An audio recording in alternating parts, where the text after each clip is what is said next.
अब हम आज की सबसे बड़ी खबर का विश्लेषण करेंगे और यह खबर ब्रिटेन के आम चुनावों से जुड़ी हुई है, जहां किसी भी पार्टी को पूर्ण बहुमत नहीं मिला और अब जो भी पार्टी ब्रिटेन में सरकार बनाएगी उसे अल्पमत की सरकार चलानी होगी। ब्रिटेन की मौजूदा प्रधानमंत्री थेरेसा मे का समय से पहले चुनाव करवाने का दांव उल्टा पड़ गया है, क्योंकि उनकी पार्टी को पूर्ण बहुमत नहीं मिला। यह खबर भारत के लिहाज से भी बहुत महत्वपूर्ण है।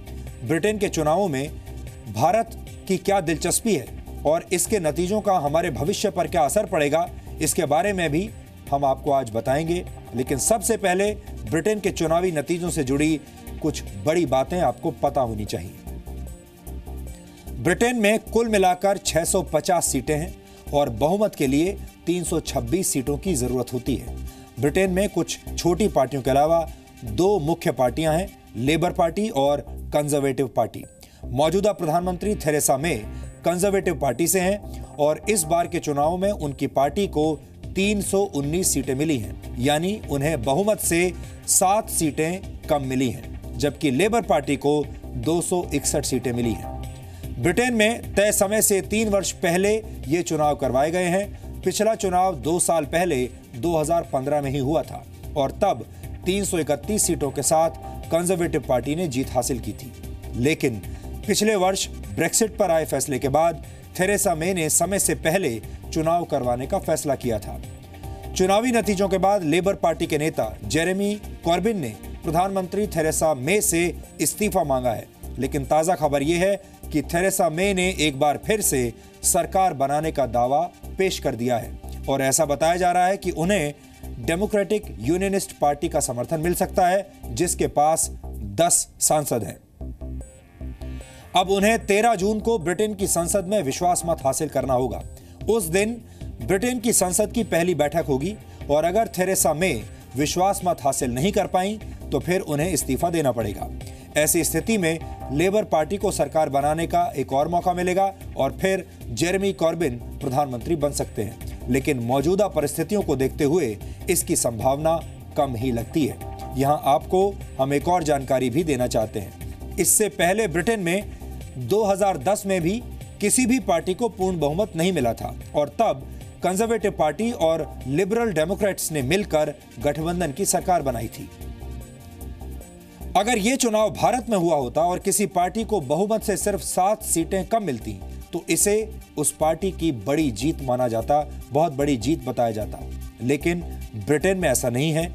वहां इसे थेरेसा मे की हार बताया जा रहा है और उन पर इस्तीफे का दबाव भी डाला जा रहा है। यहां तक कि उनकी अपनी पार्टी के कुछ नेता भी अब उनसे इस्तीफा मांग रहे हैं। हम आपको बताते हैं कि ऐसा क्यों है। असल में थेरेसा मे ने समय से पहले चुनाव करवाने का एक बहुत बड़ा दांव खेला था और उनके इस फैसले के पीछे था ब्रेक्सिट, यानी यूरोपियन यूनियन से ब्रिटेन के अलग होने का फैसला। आपको याद होगा कि पिछले वर्ष 24 जून को ब्रिटेन के 52% लोगों ने यूरोपियन यूनियन से अलग होने का फैसला लिया था। तब ब्रिटेन के प्रधानमंत्री डेविड कैमरन थे और इस फैसले के बाद उन्होंने नैतिकता के आधार पर प्रधानमंत्री पद से इस्तीफा दे दिया था और फिर थेरेसा मे ब्रिटेन की प्रधानमंत्री बनी। थेरेसा मे के नेतृत्व में कंजर्वेटिव पार्टी के पास 331 सीटें थी, जो कि बहुमत से थोड़ी ही ज्यादा थी। इसलिए उन्हें यह लगता था कि उनके विरोधी उन्हें कमजोर मानेंगे और ब्रेक्सिट के फैसले को पलटने का दबाव बनाएंगे। अपनी जीत को और बड़ा बनाने और कंजर्वेटिव पार्टी के अंदर अपनी स्थिति को और मजबूत करने के लिए थेरेसा मे ने समय से पहले चुनाव करवाने का ये बड़ा राजनीतिक दांव खेला। उन्हें उम्मीद थी कि अगर दोबारा चुनाव होंगे तो उन्हें जबरदस्त बहुमत मिलेगा, लेकिन ऐसा हुआ नहीं। ऐसे चुनावों को स्नैप इलेक्शन या स्नैप पोल्स भी कहा जाता है। स्नैप पोल्स अक्सर तब कराए जाते हैं जब सत्ताधारी सरकार को यकीन होता है कि किसी विशेष मुद्दे पर जनता उसके साथ है और पहले से ज्यादा बहुमत मिल जाने से फैसला लेना आसान होगा। थेरेसा मे ने भी कुछ ऐसा ही सोचा था। जब चुनाव की घोषणा हुई तब थेरेसा मे की पार्टी तमाम ओपिनियन पोल्स में बाकी पार्टियों से आगे थी। लेकिन ऐसा लगता है कि ब्रिटेन पर हुए आतंकवादी हमलों ने सारा खेल बिगाड़ दिया। वैसे जो दांव थेरेसा मे ने ब्रिटेन में खेला वो पहले भारत में इंदिरा गांधी और ब्रिटेन में ही मार्गरेट थैचर खेल चुकी हैं। 1971 में इंदिरा गांधी ने समय से 1 वर्ष पहले ही आम चुनाव करवाए थे। तब वो कम्युनिस्ट पार्टी ऑफ इंडिया के साथ मिलकर अल्पमत की सरकार चला रही थी। इंदिरा गांधी का यह दांव सफल रहा और दोबारा हुए चुनावों में कांग्रेस को जबरदस्त बहुमत मिला था। उस वक्त की 518 लोकसभा सीटों में से कांग्रेस को 352 सीटों पर जीत मिली थी और इन चुनावों के बाद ही इंदिरा गांधी को भारतीय राजनीति की आयरन लेडी कहा जाने लगा था। उनकी स्थिति बहुत मजबूत हो गई थी। ब्रिटेन की पूर्व प्रधानमंत्री मार्गरेट थैचर ने भी ऐसा ही किया था। थैचर भी कंजर्वेटिव पार्टी की नेता थी। 1979 में वो बहुत कम बहुमत के साथ सत्ता में आई थी और फिर 1983 में उन्होंने 1 साल पहले ही चुनाव करवा लिए, जिसके बाद उन्हें बहुमत के आंकड़े से 144 सीटें ज्यादा मिली थी। इसके बाद ही मार्गरेट थैचर को भी iron lady of United kingdom कहा जाने लगा था। थेरेसा मे ने भी कुछ ऐसा ही करने की कोशिश की थी, लेकिन उनकी ये कोशिश असफल रही। वैसे यहां पर आपको भारत और ब्रिटेन के नेताओं की नैतिकता का फर्क भी देखना चाहिए। थेरेसा मे अगर चाहती तो बड़े आराम से सन 2020 तक ब्रिटेन की प्रधानमंत्री बनी रह सकती थी। उनके पास पूर्ण बहुमत वाली सरकार थी। उनकी सरकार पर कोई भी संकट नहीं था, ना ही कोई दबाव था। लेकिन उन्होंने समय से पहले चुनाव करवाए ताकि उन्हें ब्रेक्सिट के फैसले को लागू करवाने में ज्यादा आसानी हो सके। ऐसा नहीं था कि वो इन चुनावों के बगैर ये फैसला नहीं ले सकती थी, लेकिन उन्हें लगा कि उनके पास बहुमत के 326 सीटों के आंकड़े से सिर्फ 5 सीटें ही ज्यादा हैं। इसलिए उन्हें फैसला लेने के लिए एक बड़े बहुमत की जरूरत है। ये अलग बात है कि उनका ये दांव उल्टा पड़ गया। पहले 5 सीटें ज्यादा थीं और इस बार बहुमत से 7 सीटें कम आई हैं। इसी तरह से पिछले साल जब ब्रेक्सिट पर पूरे ब्रिटेन के लोगों का फैसला आया था, तो तत्कालीन प्रधानमंत्री डेविड कैमरन ने अपने पद से खुद ही इस्तीफा दे दिया था। अपने इस्तीफे के बाद डेविड कैमरन ने कहा था कि उनके लिए प्रधानमंत्री बने रहना अब नैतिक रूप से ठीक नहीं होगा। डेविड कैमरन ब्रिटेन के यूरोपियन यूनियन में बने रहने के पक्ष में थे और जनमत संग्रह में उनकी एक तरह से वैचारिक हार हुई थी और इसीलिए नैतिक आधार पर उन्होंने खुद ही इस्तीफा दे दिया। लेकिन जरा सोचिए, अगर ऐसा कोई जनमत संग्रह भारत में होता और सत्ता पक्ष के नेता को वैचारिक हार मिलती, तो क्या कोई भारतीय नेता या क्या कोई भारतीय प्रधानमंत्री नैतिक आधार पर स्वयं इस्तीफा देता? क्या कोई भारतीय नेता ब्रिटिश प्रधानमंत्री डेविड कैमरन की तरह खुद सत्ता छोड़ता? हमें लगता है कि भारत में ऐसा बिल्कुल नहीं होता, क्योंकि हमारे देश में नेता सत्ता से हमेशा के लिए चिपके रहना चाहते हैं। यहाँ तक कि हमारे देश में नेता जेल जाने पर भी सत्ता का रिमोट कंट्रोल अपने हाथ में ही रखते हैं। ये भारत और ब्रिटेन की राजनीति का एक बहुत बड़ा फर्क है, जिसमें हमारे लिए बहुत सारी शिक्षाएं छिपी हुई हैं।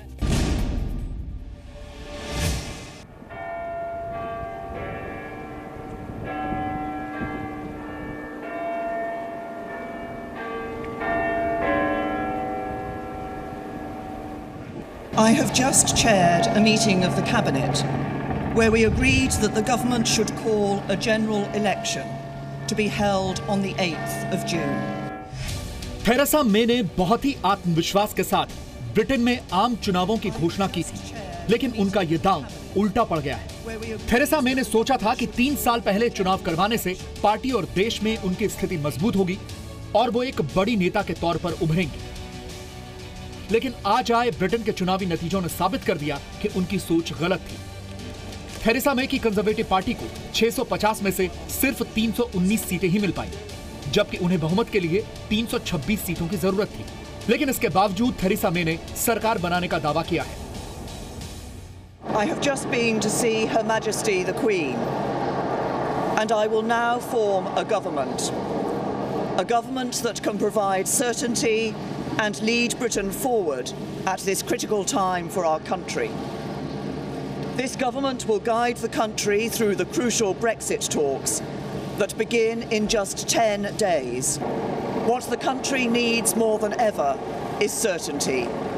And having secured the largest number of votes and the greatest number of seats in the general election, it is clear that only the Conservative and Unionist Party has the legitimacy and ability to provide that certainty by commanding a majority in the House of Commons.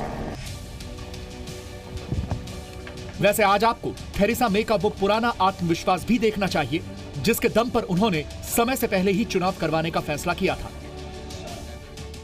At this moment of enormous national significance, there should be unity here in Westminster.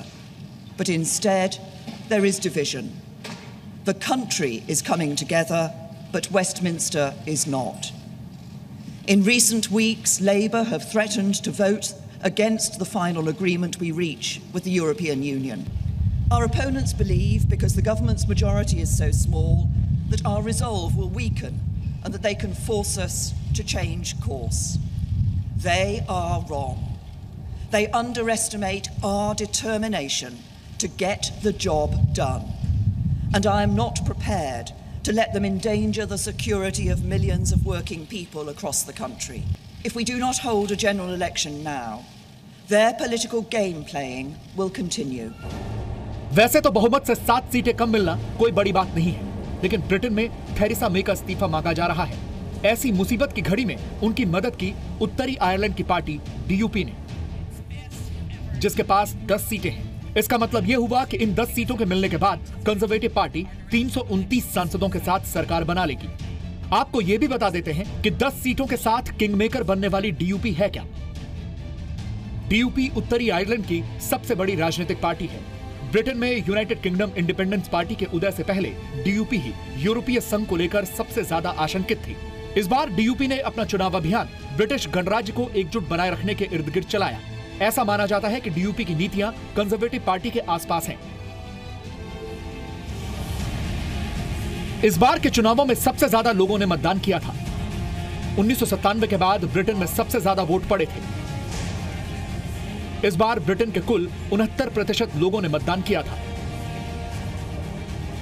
Labour party ने उन सीटों पर अच्छा प्रदर्शन किया है जिन्होंने जनमत संग्रह में यूरोपीय संघ के साथ रहने के लिए वोट किया था, जबकि कंजर्वेटिव पार्टी को उन सीटों पर ज्यादा वोट मिले हैं जिन्होंने ब्रेक्जिट के लिए वोट किया था। लेबर पार्टी के नेता जेरेमी कॉर्बिन ने इस बार सत्ता में आने के लिए कड़ी मेहनत की थी। कॉर्बिन ने खास तौर पर युवाओं पर ज्यादा फोकस किया था और कल चुनावों के बाद एग्जिट पोल के नतीजों ने उनके युवा समर्थकों में उत्साह भी पैदा किया था, लेकिन आखिरकार उन्हें भी पूर्ण बहुमत नहीं मिला। Politics has changed, and politics isn't going back into the box where it was before, because what's happened is people have said they've had quite enough of austerity politics. They've had quite enough of cuts in public expenditure, underfunding our health service, underfunding our schools and our education service, and not giving our young people the chance they deserve in our society. On one of the most historic days of my life, the only election where there's been a real difference, where there's been a real opportunity, where I've really cared about anything, and it's just the electricity in the whole of London is amazing. This is one of the most important days of my life. It was like a waking up to someone that's speaking not like a politician, but actually had a lot of humanity about him. इस बार के चुनाव में अब तक की सबसे ज्यादा महिला सांसद चुनी गई हैं। इस बार ब्रिटिश संसद में 200 से ज्यादा महिलाएं होंगी। 2015 में 196 महिला उम्मीदवारों ने चुनाव जीता था। इस साल लगभग 30% उम्मीदवार महिलाएं थीं। कुल मिलाकर ब्रिटेन में एक बार फिर अल्पमत की सरकार बनने जा रही है। ब्रिटेन के लोगों के मन में इस बात की भी आशंका है कि यह सरकार कितने दिन चल पाएगी। वैसे इस मामले में ब्रिटेन चाहे तो भारत से सीख ले सकता है, जहां कई दशकों तक कई पार्टियों के गठबंधन की सरकारें चलती रही हैं। ब्यूरो रिपोर्ट, जी मीडिया। अब सवाल यह है कि ब्रिटेन के इन चुनावी नतीजों का भारत पर किस तरह का राजनीतिक, कूटनीतिक और व्यापारिक असर पड़ सकता है। अगर थेरेसा मे सरकार बनाती हैं तो एक बात तय हो जाएगी कि ब्रिटेन यूरोपियन यूनियन से हमेशा के लिए अलग हो जाएगा और ब्रेक्सिट को लेकर 19 जून को ही बातचीत शुरू हो जाएगी। इसका मतलब यह भी है कि ब्रेक्सिट के बाद ब्रिटेन की अर्थव्यवस्था की रफ्तार पहले के मुकाबले कम हो जाएगी। यूरोपीय यूनियन से बाहर होने के बाद ब्रिटेन का यूरोपियन यूनियन से व्यापार भी कम हो जाएगा। इसकी क्षतिपूर्ति के लिए ब्रिटेन भारत से अपना व्यापार और ज्यादा बढ़ा सकता है। ब्रिटेन को भारत के साथ कोई भी नीति बनाने की पूरी आजादी होगी। पहले यूरोपियन यूनियन के नियमों की वजह से ऐसा करना मुश्किल होता था, लेकिन अब ब्रिटेन को भारत के साथ किसी भी तरह का द्विपक्षीय व्यापार समझौता करने में आसानी हो जाएगी। भारत और ब्रिटेन के बीच फ्री ट्रेड एग्रीमेंट होने पर बहुत फायदा होगा। इसके अलावा मेक इन इंडिया में ब्रिटेन ज्यादा से ज्यादा निवेश कर पाएगा। अब भारत के छात्रों के लिए पढ़ाई के अवसर बढ़ेंगे क्योंकि ब्रिटेन पर यूरोपियन छात्रों के लिए कोई बाध्यता नहीं रह जाएगी।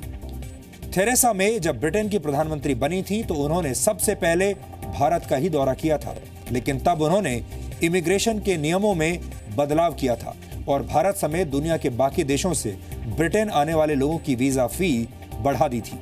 इसलिए इस बात की बहुत कम उम्मीद है कि काम करने के लिए भारत से ब्रिटेन जाने वाले लोगों को वीजा नियमों या फीस में कोई छूट मिलेगी।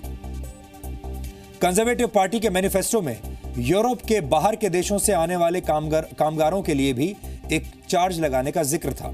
2000 पाउंड यानी करीब 1,64,000 रुपए के इस चार्ज को स्किल लेवी का नाम दिया गया है। ब्रिटेन में इस वक्त 16 लाख भारतीय रहते हैं और इस बार के मध्यवर्ती चुनावों में इन भारतीयों की भूमिका भी बहुत महत्वपूर्ण रही है। चुनावों में पहली बार भारतीय मूल के सबसे ज्यादा उम्मीदवार जीते हैं। इस बार भारतीय मूल के 56 उम्मीदवार चुनावों में उतरे थे, जिनमें से 12 ने जीत हासिल की है। लेबर पार्टी से भारतीय मूल के 7 और कंजर्वेटिव पार्टी से भारतीय मूल के 5 उम्मीदवार जीते हैं। तनमनजीत सिंह ढेशी ऐसे पहले पगड़ीधारी सिख होंगे जो ब्रिटिश संसद में पहुंचेंगे। इसी तरह से प्रीत कौर गिल ब्रिटेन की पहली महिला सिख सांसद होंगी। और यहां हमारे पास आपके लिए थोड़ी सी एक्स्ट्रा नॉलेज भी है। भारत और ब्रिटेन में चुनाव प्रचार में बहुत फर्क होता है। ब्रिटेन में भारत की तरह बड़ी बड़ी रैलियां नहीं होती, वहां डोर टू डोर कैंपेनिंग होती है। प्रत्याशी सीधे मतदाता के घर पर जाकर उनसे बातें करते हैं। वहां मतदाताओं को तंग नहीं किया जाता, लाउड स्पीकर्स का इस्तेमाल नहीं किया जाता, नॉइज पोल्यूशन पैदा नहीं किया जाता। बस प्रत्याशी अपनी प्रचार सामग्री घर के दरवाजों के नीचे से सरका देते हैं। वहां भारत जैसा चुनावी तामझाम नहीं होता, सब कुछ बड़ी शांति से होता है। ब्रिटेन में चुनावों में होने वाले खर्चे को भी लेकर बहुत सख्त पाबंदी है। वहां हर उम्मीदवार चुनाव प्रचार पर 8,700 पाउंड से ज्यादा खर्च नहीं कर सकता। भारत में मतदाता और नेता के बीच बहुत बड़ा फर्क होता है। भारत में नेताओं को महान और बड़ा मानने की परंपरा है, उन्हें वीआईपी स्टेटस हासिल होता है, लेकिन ब्रिटेन में ऐसा नहीं है। आम लोगों और नेता के रहन सहन में कोई खास फर्क नहीं होता। वहां नेताओं को वीआईपी का दर्जा प्राप्त नहीं है, उन्हें जनता का सर्विस प्रोवाइडर माना जाता है और ये ध्यान देने और सीखने वाली बात है।